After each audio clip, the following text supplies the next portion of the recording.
আসসালামু আলাইকুম। Welcome back to my channel. অনেক বেশি মজাদার একটা রেসিপি আপনাদের সাথে শেয়ার করব, আর সেটা হচ্ছে গরুর মাংসের কোরমা। আবার এটাকে গরুর মাংসের সাদা ভুনাও বলতে পারেন। তো অনেক সহজভাবে এই মজাদার রেসিপিটি আজকে আপনাদের সাথে শেয়ার করব, আর এটা একবার তৈরি করলে বারবার রিকোয়েস্ট আসবে তৈরি করার জন্য। তো চলুন কিভাবে এই কোরমার রেসিপিটি তৈরি করতে হয় দেখে নেই। শুরুতে একটা স্পেশাল মশলা তৈরি করব কোরমার রান্না করার জন্য।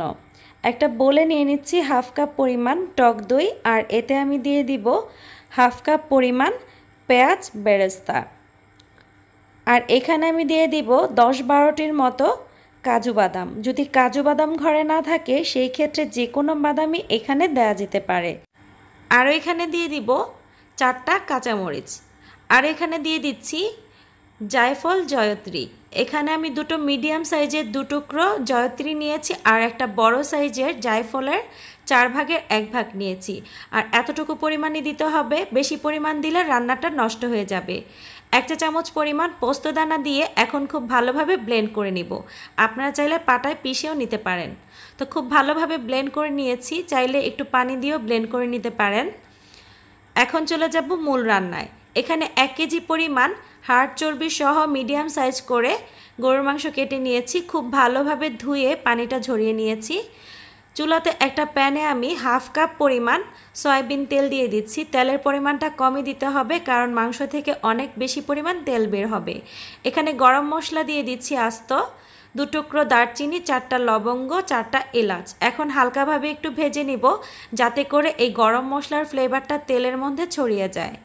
তো হালকা ভাজা হয়ে গেলে এখানে আমি 1.5 কাপ পরিমাণ কুচি করা পেঁয়াজ দিয়ে দিচ্ছি।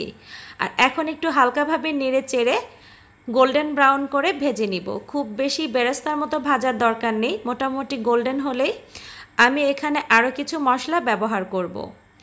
তো দিয়ে দিচ্ছি 2 টেবিল চামচ পরিমাণ আদা রসুন বাটা মিক্স করা। এখানে মিক্স করেই 2 টেবিল চামচ পরিমাণ ব্যবহার করা হয়েছে। এখন আমি একটু নেড়েচেড়ে এই আদা রসুনটাকে ভেজে নিচ্ছি। এই পর্যায়ে দিয়ে দিচ্ছি সেই স্পেশাল মশলাটা। পুরোটা মশলা এখানে দিয়ে দিব, আমি কোনো পানি অ্যাড করছি না। আপনারা চাইলে সামান্য পানি এখানে ব্যবহার করতে পারেন। এখন খুব ভালোভাবে মশলাটাকে কষিয়ে নিতে হবে। মশলাটা যত পারফেক্টভাবে কষানো হবে ততই টেস্ট বেড়ে যাবে।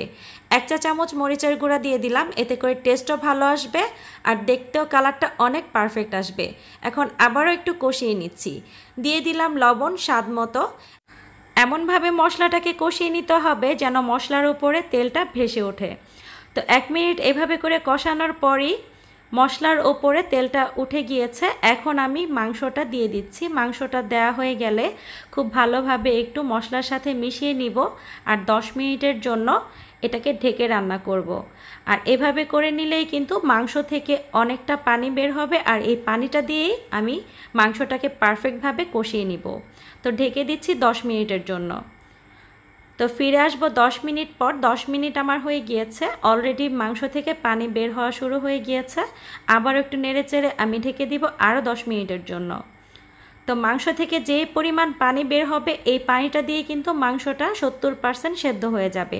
চেষ্টা করবেন এই কষানোর মধ্যেই মাংসটাকে সেদ্ধ করার জন্য। অনেকটাই পানি বের হয়ে গিয়েছে। তো মাংসটা অলরেডি সেদ্ধ হয়েছে, তবে একটু নরম হওয়া দরকার আছে, তাই আমি পরবর্তীতে পানি অ্যাড করব। তো মাংসর গায়ে গায়ে পানিটা একদম শুকিয়ে গিয়েছে, তেলটাও উঠে গিয়েছে। মাংসটা যত পারফেক্টভাবে কষানো হবে এর টেস্ট ততই বেড়ে যাবে। এই পর্যায়ে দিয়ে দিচ্ছি 2 কাপ পরিমাণ গরম পানি, আর অবশ্যই গরম পানিটাই ব্যবহার করতে হবে। আর এই গরম পানিটা দেওয়ার কারণে এই মাংসটা অনেকটাই সফট হবে। এখন ঢেকে দিচ্ছি 15 থেকে 20 মিনিটের জন্য। চুলার ফ্লেমটা কিন্তু মিডিয়ামে থাকবে, নয়তো ঝোলটা শুকিয়ে যাবে, মাংসটা কিন্তু নরম হবে না। আবার একটু ঢাকনা উঠিয়ে নেড়েচেড়ে দিচ্ছি। এরকমভাবে কয়েকবার ঢাকনা উঠিয়ে নেড়েচেড়ে দিতে হবে। তো এই পর্যায়ে ঢাকনা উঠিয়ে আমি এখানে দিয়ে দিব 1 টেবিল চামচ পরিমাণ গুঁড়ো দুধ, আর দিয়ে দিব 1 চা চামচ পরিমাণ চিনি। তবে চিনির পরিমাণটা আপনারা চাইলে বাড়িয়ে দিতে পারেন, অথবা চাইলে স্কিপও করতে পারেন, তবে চিনিটা অ্যাড করলে অনেক ভালো একটা ফ্লেভার আসে।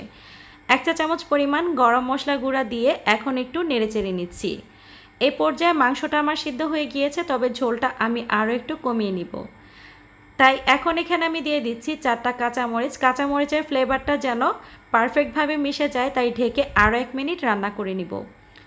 তো আমি এখন চুলাটা বন্ধ করে দিচ্ছি। রান্নাটা হয়ে গিয়েছে, মাংসটা পারফেক্টভাবে সিদ্ধ হয়ে গিয়েছে। আপনারা চাইলে ঝোলটা আরও একটু কমিয়ে নিতে পারেন। আর কত পারফেক্ট একটা কালার এসেছে দেখেই বুঝতে পেরেছেন, আর গ্রেভিটাও অনেক বেশি ইয়ামি হয়েছে।